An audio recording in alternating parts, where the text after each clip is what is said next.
You ever been completely stuck on a tough problem, and then somehow you solve it just by talking it through with someone who's just as clueless as you are? It sounds, well, kind of backward, right? But it turns out a recent study suggests this might be one of the absolute best ways to learn. I mean, really, think about it. How is that even possible? It sounds like trying to add two minuses and get a plus.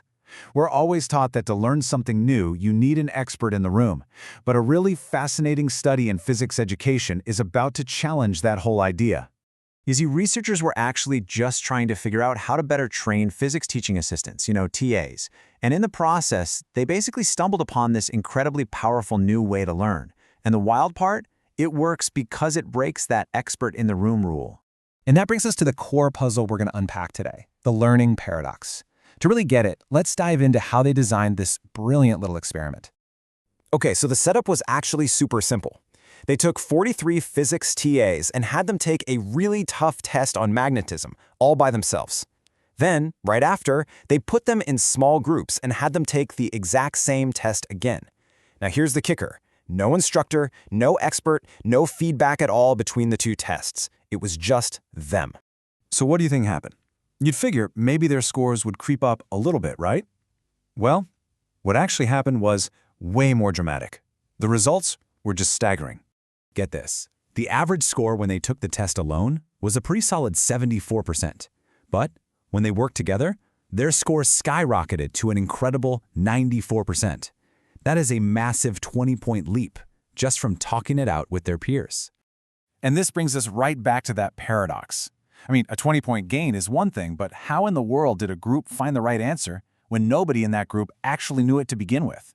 Well, the study points to two key ideas that explain this whole phenomenon. The researchers figured out there were two things going on here, something they call construction and something called co-construction. And these two concepts, they're pretty much the secret ingredients behind that incredible jump in scores. Okay, so construction is kind of what you'd expect, right? One person in the group already had the right answer, and they were able to explain it and convince their partner. Simple enough. But co-construction, that's where the real magic happens. This is when neither person had the right answer on their own, but by talking, arguing, and collaborating, they actually built a brand new, correct understanding together from scratch. So when at least one person in the group already knew the right answer, the group got it right a whopping 93% of the time. This just goes to show you that correct reasoning is actually incredibly persuasive when you're working with someone else. But, okay, here is where it gets truly mind-blowing. In the cases where both TAs were wrong at the start, they still managed to co-construct the right answer 72% of the time. Let that sink in. Two wrongs actually made a right nearly 3/4 of the time just by pooling their partial knowledge and challenging each other. Incredible. And this whole experiment had a double payoff.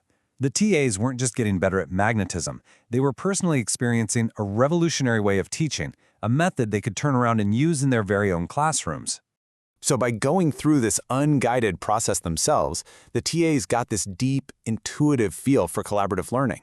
And it really profoundly changed how they thought about their own teaching. And the proof is right here. When they were asked if they'd use these collaborative techniques in their own teaching, a staggering 94% of them said yes. The experience didn't just teach them, it made them true believers in the power of working together. And the benefits here went way beyond just test scores. As one TA put it, the whole thing created a real sense of community and psychological safety. It made an environment where it was actually okay to be wrong, to ask dumb questions, and to figure things out together without being afraid of looking stupid. So why should any of this matter to you if you're not a physicist? Well, because this isn't really about TAs and magnetism. This is like a blueprint for unlocking the power of collaboration in any field, whether you're in a corporate boardroom or a creative studio. So let's just pull this all together. This method of unguided collaboration. It seriously boosts understanding of tricky subjects, it sharpens our communication skills, it builds confidence, and, this is the big one, it empowers people to take ownership of their own learning.